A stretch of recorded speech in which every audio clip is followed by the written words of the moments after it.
আশেপাশে কেউ নাই। আজকে এই কবরের কাফন চুরি করব, বাম্পার লাভ হবে।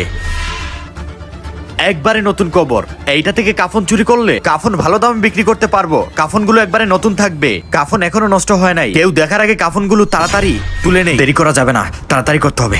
কাফনটা একবারে নতুন, আজকে রাত্রে মাল খাইতে পারবো রে। আরে মৃত ব্যক্তি আমার হাত ধরলো কেমনে?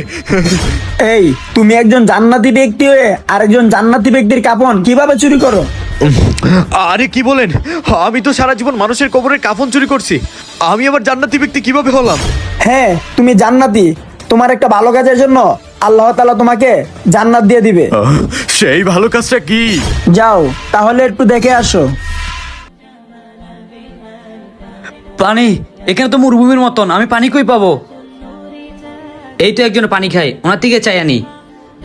ভাইয়া, আমার অনেক পানির পিপাসা পেয়েছে, আপনি একটু পানি খাওয়ালে উপকার হতো।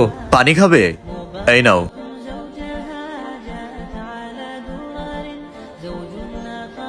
হে আল্লাহ, আপনি ওনার জীবনে সব গুনাহ মাফ করে দেন। দেখেছো, এই সামান্য একটা ভালো কাজের জন্য আল্লাহ আমাকে জান্নাত দিয়ে দিবেন?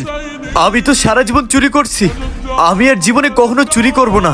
আমি 5 ওয়াক্ত নামাজ পড়বো, আল্লাহর ইবাদত করব। হে আল্লাহ, আপনি আমাকে মাফ করে দেন। আইলা বল্লাহ লিখে যাবেন।